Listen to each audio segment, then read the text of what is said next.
Cannondale R900si. I have no idea what SI means, but the 900 series are pretty decent. This is a late, would say 2000s or early 2000s road bike made in USA. This is in for a tune-up. This individual has gotten into cycling. I've worked on a couple of their bikes before, and he's brought this one off and bought it off the used market.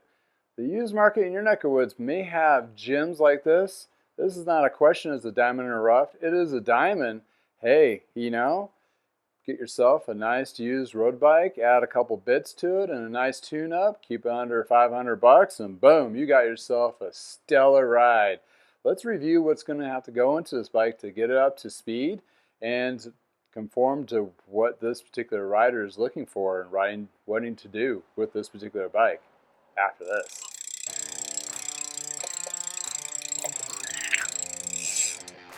Welcome to I Know a Guy Bicycles, hanging out with a guy. Hi, I'm Justin the Guy. Obviously I have a garage shop. Take scary out of used, one bike at a time. If you want to be kept up to date on latest projects and topics, please like and subscribe. Hey, welcome back to I Know a Guy Bicycles, hanging with a guy. Hey, I'm Justin the Guy on this old bike series, and whoa, look at this. Actually, gem of a gem. You're going to be able to find these in your neck of the woods because currently the prices have dropped down, and the flooded market of used bikes, and not to period piece this one, but it's going into fall, which is a great time to buy used bikes, fall and winter. Reason being is that's the lowest part of a moving inventory. People are not on demand of purchasing. In addition to, we have a current state of the state where the cycling industries have overbuilt. There's too much stuff out there and the prices have dropped there. So yeah, we're in a hot mess situation, but this person took advantage of that. You can too. Can you take advantage of a used market? Absolutely, without paying too much. This particular bike, I would say he got it probably under 200 bucks. Seen a lot of them around there in that price range. Full carbon bikes around 300-400 too. Yeah, they may need a little work. Keep that in mind, especially in that price point. But you might be able to find one maybe a 6 or 7, which is in mint condition. But don't trust that individual who's selling it. I know, unless it's coming from a bike shop or a reputable guy in the garage like myself that does videos on their actual bikes, because there's a lot of hidden things that the current owner may or may not know of, and it takes the expertise to be able to find those particular issues. Even when we take it apart, that's when we actually find those particular scenarios. Any case, this guy, first glance, as a put your hat on as a check-in mechanic, service rider, whatever you want to call them. First glance at the bikes, the fork is not original, been upgraded to the Origin 8. Origin 8 is a decent company out there that makes mid-range, upper-end componentry, more mid-range, but it's decent. The shifters are, if you see these particular shifters with these kind of covers, which they made them on the Ultegra and 105s in the late 90s to early 2000s, like 2005, I think, when they stopped. They did it for about 8 years. If these covers are immaculate like these are, like no scuffages or scratches, this bike has not been used, or if it has been, taken care of. Because these little boogers usually pop, crack, and whatever, to a point where I've actually had some 3D printed to be able to cover the ones that I refurbished. Now I'm just looking for bikes in better condition because the prices have gone down, so I don't have to worry about that too much. But yourself, that's a great indicator. Also, any kind of scratches and scuffs around the shifters and the rear derailleur, those are points that stick out. So if you're going to biff it, you're going to hit one of those areas. So if those are clean without any abrasions or scarring, you got yourself a good chance that something's good. Yeah, this bike has a mix. It has a 105 Ultegra mix. That was pretty common within the period. It still is today. They like switching stuff out. But the 105 is pretty decent. It's only one step below, not like 5 steps below. And the differences that you may notice may be very minimal. There's a little bit of weight loss on the Ultegra stuff, but in any case, these are pretty cool. Also, to keep note, this particular Ultegra shifter, even though this is a double, the shifter is designed to do a triple. So if you want to actually put the money up front and get yourself a rear derailleur crankset, bottom bracket, and front derailleur to switch it over to a triple, you can. Used parts market, $100, $150 for the shifter derailleurs. Probably around $150, $200 you can find on the used market. Maybe a little bit more because the triples are more looked for, sought after, and then the doubles. It all depends where you're riding. This individual is going to be riding mostly in the front range area, not really hitting the hills too much, so this particular group set is probably going to be just fine for him. But if he does decide to do that elevated upgrade, it can be possible, and those parts are readily available out there. There's quite a few. They made these for like 8 years, thousands, hundreds of thousands of them. So the parts are going to be around. And even though it's been like a couple decades after they've actually produced the last one, there's still a lot of them out there. Yeah, I can find, if I need a derailleur, I'm going to go find a derailleur. If I need a front derailleur, oh, those are going to be easy to find. Cranksets, a little more expensive, a little bit harder to find, but they are out there too. And you don't have to do the Ultegra crankset triple. You can find something, maybe a 105 or maybe a Dura-Ace. Yeah, I don't know if I go Dura-Ace. But in any case, back to the Cannondale. Cannondales are made in the United States. Decent frame. They are stiff though. Keep that in mind. So stiffness, acceleration, fast. So that might make you kind of consider a couple things to make a road bike less stiff. How do you do that? Well, carbon seat post is usually a good start. Second thing is maybe a little bit wider tire or a little bit lower pressure as well. So those two combinations and the saddle itself might actually definitely help you with that reducing of that jarring. There is shock seat post companies out there. I think Redshift is one that's pretty popular, but I mean the seat post itself is about as much as I'm going to put into this bike, so buyer beware on that. But there are options out there. You can also find maybe one of the cobbler gobblers on the specialized ones is the carbon with a little Z thing that gives up a little bit. There's a few other knockoff brands out there. So if you need to really kind of cut that edge off so you're not feeling it so much in your back, because that resonates right through your butt, that's something you might want to consider in any case. So with that being said, I did talk to the guy, and it was like when I had it here, and it's like, hey, maybe you want to get a carbon seat post, something like that, to do a little absorption versus the Cannondale setback aluminum. This will take up a little bit of that in the vibration. He's already upgraded the saddle to what his liking. So between the seat post and the saddle, it might increase the comfort of the bike. Also, the bars on this are old school, so I figured, hey, why don't you go on Amazon and go find yourself some nice little carbon bars. They're not too expensive out there. And he also is upgrading to the 31.8 sizing versus the 26.6. If I'm incorrect, please comment below. I do forget. And I do have a stem that has a Cannondale stem to get rid of this chunk that's on there. That is Cannondale? I don't know. It is a Cannondale. Anyway, less weight, lighter weight. Not that he's really concerned about that. It's more comfort. And I found these bladed bars to be a little more comfort, distributing the weight a little bit more differently. So he's going to give these a try. Also, these are kind of fun because they have an internal cable routing, so I'll have to do the brake cabling through here. And it is big enough, if you did have a shifter brake lever combo, you can definitely upgrade these. And they're going to be significantly lighter than what he has on there. But mainly it's more for comfort. That being said, carbon fork too. This comes with the Mavic Cosmic Elite wheels, which are pretty known to be pretty nice back in the day. Bladed spokes, kind of a bladed rim on there. If I remember correctly, the wheel sets were like $500 or $600 back in the day. So anyway, whoever had this originally upgraded the fork. I believe it didn't come with those wheels, and therefore has not ridden it too much. Also, he also vetted and took my advice of buying from original owner. There's so much benefits to that. Reason being, number one, they have a little more pride in their bike, therefore they've taken care of it. It's not a secondhand sell and didn't get thrown around. Plus, they know the history of it, in addition to how many times it's been tuned up, how much they've ridden it, how much they worked on it, how much the bike shop's worked on it. And if the listing says just tuned up, you want to ask who tuned it up. That is a big question, because who could be, oh, I tuned it up myself, which means aired up the tires, put some lube on the chain, and took for a little test ride. Yeah, that is not a tune-up. Sorry, not sorry. Looking at the situation when you do a tune-up, anybody's standard tune-up of any professional bike shop, even the lower one, is going to include, most likely, not all times, but most likely, truing the wheels, adjusting the hubs, adjusting the bottom bracket, headset, shifting, and brakes. Also including inspection and replacing any parts that need to make it safe to ride. Safe to ride is our end game. Bottom line, we want it to be safe to ride and it's working at its highest performance for that particular package.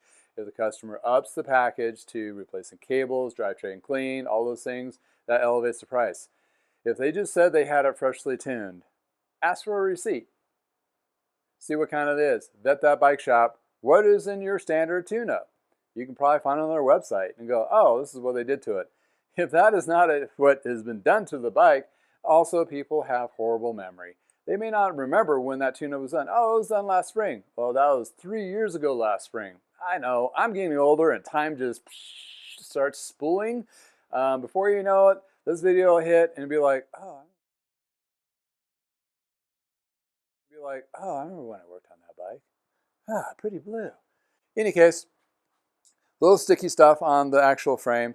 He brought it in for my Magic tune-up, which basically is the drivetrain clean, basic tune, or not basic tune, it's the standard above, so I'm doing a drivetrain clean. So I'm going to elevate that. He's a good customer. He's brought in a couple bikes to me. So I'm going to do a SUP Magic, Super Magic. So I'm going to take it, strip it down to the frame, or basically frame and fork, do a detailing on the frame to triple inspect it, give it a ceramic coating, which is a lot of videos in my library for that. In addition to drivetrain clean, ultrasonic cleaner, a lot of videos on that in my library too.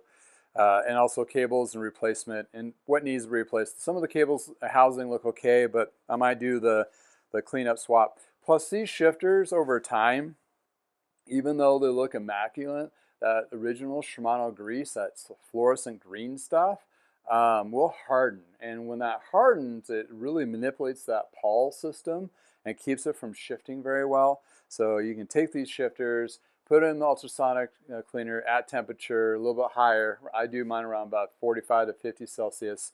And what that does is kind of help melt that old gunk out there. And I spray a little bit of carb or brake cleaner inside the actual mechanism to kind of shed some of that stuff out beforehand.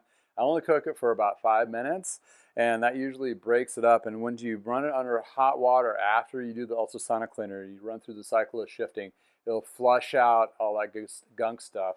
And then after it dries, I use the Superior Lube from Triflow. The foaming stuff works well because, and that's usually the only thing I use, the foaming stuff, and I actually ordered it by accident, and it turned out to be a great accident. Because when you shoot it inside there, it expands out and it kind of drips over all those pawls and everything inside. So it gives it a good lube flush without constantly dripping too much in there. And that way it reduces as much or limits the waste, I don't know, whatever you want to call it. It actually gets in all those little mechanisms, run through the cycles again, and it gets the shifters to be really crisp and clean. Done that to shifters for several years now. Works great, especially on older stuff. It gives that chance of ultrasonic cleaners have given a lot of chances for those old shifters that we thought back in the day were toast, back to life, and actually sometimes performing better than they were before. Okay, side note on that, all the brakes are going to go in there too, drivetrain too, and chain is not stretched, so that's a good indication, so we're good there. Hey, I think this is an awesome buy. I mean, this guy, he has himself a gravel bike, and he wanted to be, man, I want something a little bit faster on pavement, you know, like paved trails and road, and a lot of riding around here. And I believe his significant other has a road bike, which I've done a tune-up to. You can find that in my library before. It's a Specialized Dolce, and that, you know, this is a good complement to that. The Dolce is aluminum, this one's aluminum too, so they can just be a perfectly cute little couple riding down the trail. Yes, you know it. In any case, everybody loves to have a good riding partners with them when they're having a good time. Any kinds of worries about aluminum? Over a long period of time, a lot of hard riding, you can develop cracking. That's just going to happen, but it takes a lot of riding to get there. Or if that cracking's happened, it's either a manufacturer boo-boo when they didn't treat it or heat treat it correctly when they were doing it. This particular vintage, they did a pretty solid production runs on these, and I haven't seen very many, of hardly any at all, having any issues. They're just a nice, fast, stiff, made in America bike. Did that come out right? I don't know. In any case. So we got some nice upgrades. Gonna have to dive into this, clean it up. I'm gonna time to check out here and crank some tunes, get focused, and get down to business on this guy. But in any case, if I come across anything, I'll highlight that here shortly. If not, we'll just go straight to the review of parts and what the conditions they are in. I'm going to do the full magic tune-up on this guy, ceramic coating. He doesn't want the wax chain, so we'll use nice light lube, drip lube. If I'm not using wax chains, which is pretty much all the time now, I'm using Rock and Road. Looks like this stuff here. The yellow Rock and Road seems to work really well. It doesn't cake up and build up a lot of that stuff in there. Also, you notice these guys will do a little settlement on a lot of these lubes. What you can do as a industry trick, and if you're a road biker or mountain biker or anybody that's using a Presta valve, you'll have these extra grommets rolling around. Put one in there. I think you'll see it. That becomes a little shaker for you. Yeah, that way it breaks up that Teflon that they have in there and mix it with the actual liquid for application. That liquid mostly dries, so you're not usually getting very much of lube on there. But there's a couple different ways of lubing your chain. There's one way for doing wax and one way of doing drip lubes like that. But in any case, we're going to dive into this beauty and see if we find any scary mysteries. Is there going to be a mystery? I don't think so. Maybe.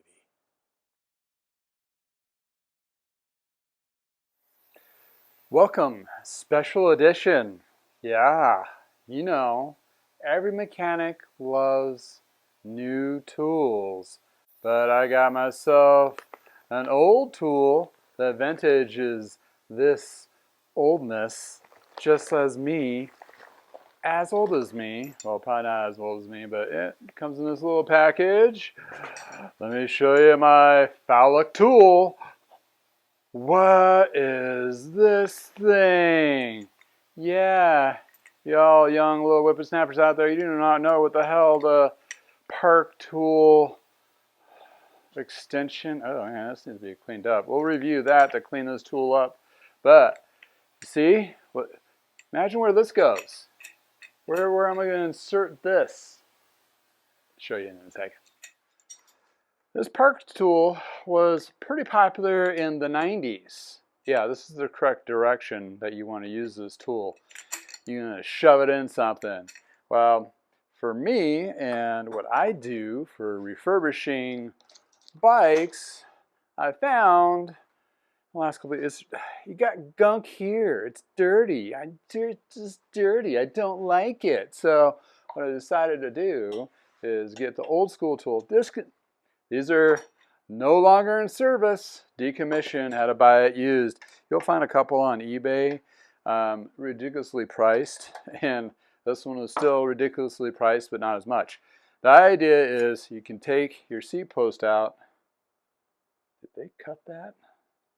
Looks okay. All right. Yeah, I hate when they cut seat posts, wankers. Anyway, you can take your clamp portion out and clean this so it's not has debris. Because technically, if that's clean, you can get the proper torques on there.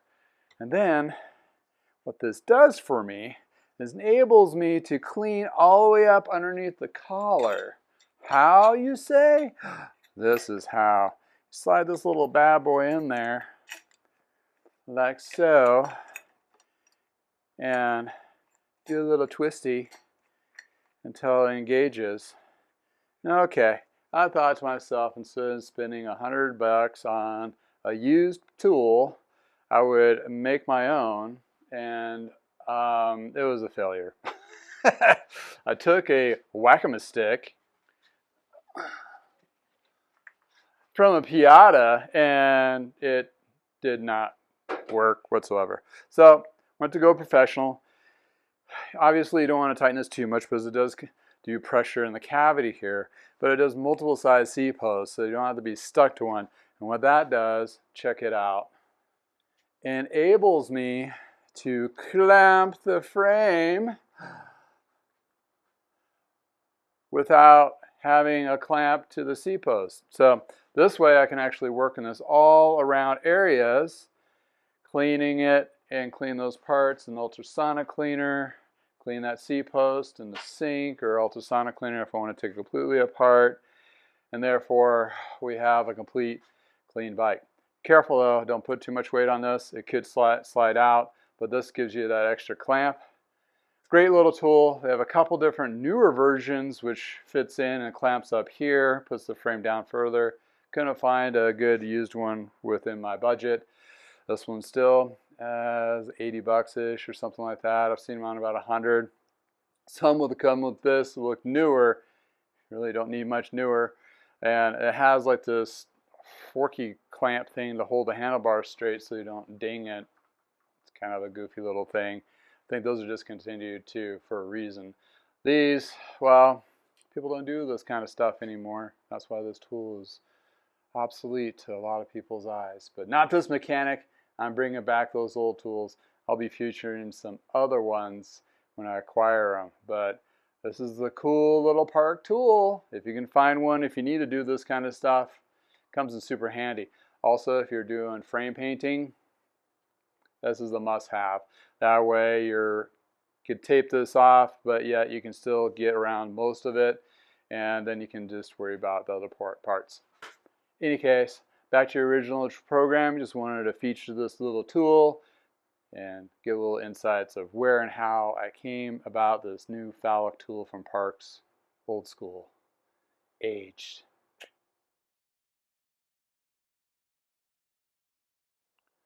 Whoa, whoa, whoa, whoa, whoa. Check this out. Ceramic coated, super true. Man, this has turned out to be quite awesome. I used the Mother's ceramic spray wax on the wheels, and then I did Armor All tire shine. Even though they're new tires, adds a little added protection from UV of Colorado. There's a new bar and seat post, and there's the seat. Put a little ceramic coating on that, just because. And here's the parts. Super clean. Look at that. Here's the old seat post and the clamp. Cassette turned out really nice. Look at these shifters. These are, except for that little chipping underneath, is like new. Put a little coating on this too as well. But man, hardly any scarring. And here's this little trick, a little gold nugget, Barkeeper's friend. I use this for cleaning copper, my copper mugs that I drink adult beverages out of. And here is a great application to clean up, attention to detail of the copper buttons of the bottle cage. All right, here we got the front derailleur all clean, rear derailleurs all clean, the jockey pulleys all clean, ready to go, and as well as the crankset. Took it all apart so I can get into these little areas where it's really hard to get to if it's dirty. It had a caked on lubricant, so I want to make sure I got that all cleaned up. And there's the extra bits. Old bar. Yep, and there we go. I did compound polish from Adams on the bike frame using the Dremel buffer, and then I did my favorite, ceramic slam. This is definitely a 2-stack, 3-stack. So go over the frame a couple times, but we'll go over that in a second. But here is the chain. The reason why that's still cooling. Hot. Here's the old chain. It had some rust. And this is after cleaning it too, by the way. That rust is penetrating those rollers, which is no bueno, not good at all. So got a hold of the customer and said, hey, you probably should just do a chain. Do you want me to wax it? And he said, yeah, go for it since you're getting a new chain on there. So bam, there it is. I'm upgrading to, it's a SRAM PC 971. So it's pretty decent chain with a quick link. So it's not stretched that far anyway, so these cassette chain rings should work just fine without any skipping. But without further ado, let's take a look at this frame. Bam! Look at that shine. I knocked it down already. We have 2, 3 stack. I go over it a couple times while I'm doing the wheels. I go back and forth, and give it about 3 or 4 coatings just to make sure I get everything coated at least a couple times. So yeah, it might be overkill, but frames are hard to get into. It's not like you're carting, redo your hood. It's like all these bits and areas are covered up by bike parts, and it's really hard to get to them. So I wanted to put a really nice coating on it. And the ceramic coating will last 8 months to a year. On a car, on a bike, it will last longer because you're not, I mean, it's not exposed to outside as much as the vehicle is. Look at that shine. And I figured if I do a 2-stack, a complete 100% 2-stack, which is almost like a 4-stack, and double up on areas where you get more contaminants, this should last up to those 2 to 3, 5-year marks. But needless to say, if you need to refresh it, this is what's recommended by Lithium. Lithium comes out with their own polish. It's Color Crush. And what this is designed to do is work with that ceramic coating that's already there. So if you need to refresh it, instead of trying to recoat it with ceramic, you use Color Crush to bring out and add a layer of protection with your current ceramic coating. So it kind of preserves it, so forth. And as for wax chains, okay, everybody's all questioning about wax chains, right? Well, what happens if it starts squeaking? Do I have to take it into the shop every time? No, actually. So, I'm using Secret Chain Blend from Silka. They make the same thing in a bottle. It is the same tungsten disulfide with paraffin wax blended with 4 different types of paraffin apparently. What they do is emulsify it with 10% water, so it makes it a liquid state. So you use your chain, you ride it, get that 3 to 5 to 600 miles out of it, and it starts making noise. Then what you do is you put a drop on each roller. You can do this on the bike, and then you kind of rotate the chain several times. I'll make a video later about that, or how to apply. I do have already videos that show that, but it's on a longer waxing, but I'll specifically do it. Or you can take a chain and put it on the bench and put your rollers face up, and then you can drop each link, let it sit, and then rotate and do another side. One refresh here should get a couple hundred more miles out of it. What you're doing is basically filling in the voids of where the old wax is, and if it drips too much on there, don't worry, it'll shed right off. And you don't need to do it for every ride. It's like, I would say 300 to 500 miles or so. And then once a year, have the heat. Nothing replaces the heat element of it. That really kind of, you want to shed out. I do a 2-part system. That's the dirty wax.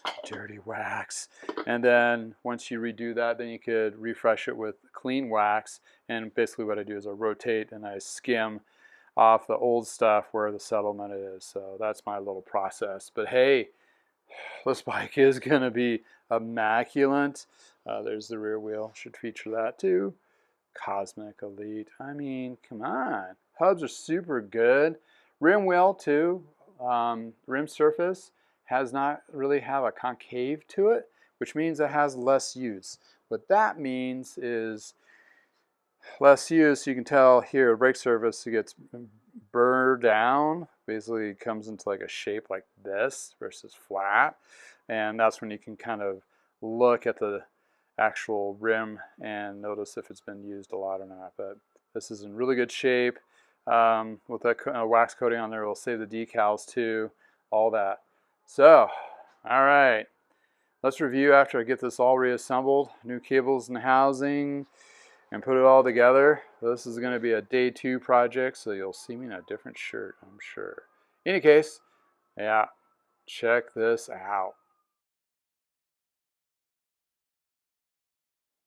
Well, let's take this beauty out for a test ride. I just got back from a ride myself, so Figured why get all sweaty again.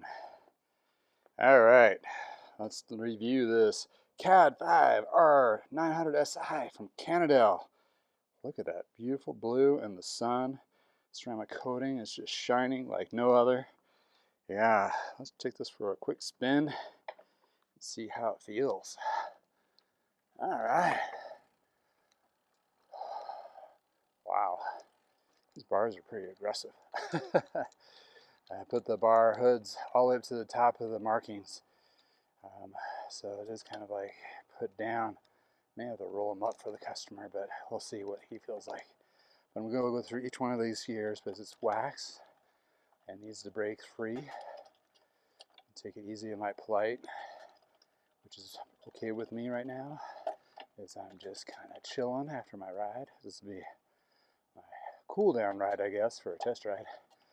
So yeah, it feels like all 9 speeds in the back are hitting, and that wax will get a lot smoother, a lot quieter as we proceed for the first 5 miles of the first ride that he takes. All right, it's double up front, so we're gonna check that. All right, whoop, right up to the big one, no problem. Down the small. All right, check the other big in the back. Cross chaining, it goes up. Checking the trim, goes back down. It's all good. So yeah, hitting the cross chaining when you're test riding a bike is pretty key because it's supposed to go there. You may not like it, but it is designed to go there. All right, so the braking feels really good. So the feel of the bike, I mean, with the carbon seat post, I'm sure that helped out quite a bit. It is a fast accelerator. Definitely. Up front though, with the carbon bars and the carbon fork, it doesn't actually feel all that bad. Pretty comfy. And these are a different kind of bar. They're like flat, but they're indented downwards. So more of like a cruiser position here. That's actually pretty comfy. And pops up on the sides when you're in the near drop, and then when you go down on the drops, yeah, I think those bars need to be rolled up just a smidgen. But we'll do the fitting when he comes picks it up. But yeah, back to the gears. Good.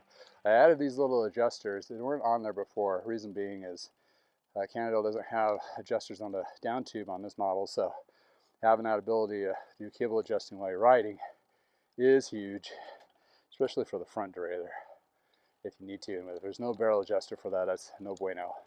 So in any case, subtle add-ons to make the riding experience all of a joy. Yeah, I'd say this is a solid bike.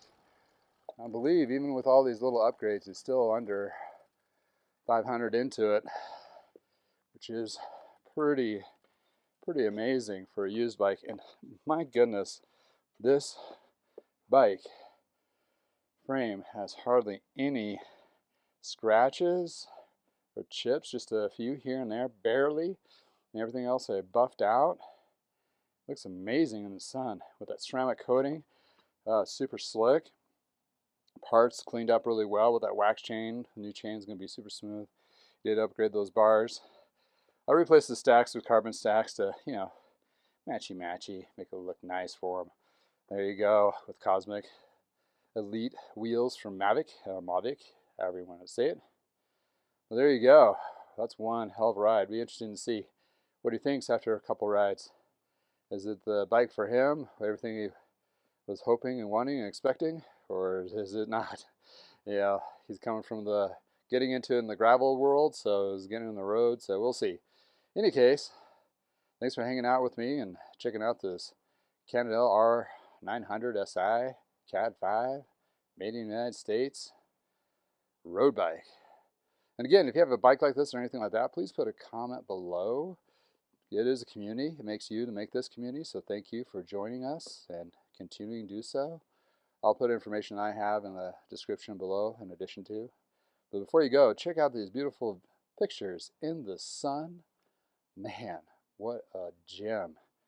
That is definitely a diamond and not so rough. Until next time, have a wonderful day and it's nice in your neck of the woods. Please go for a ride. After this, check out these pictures.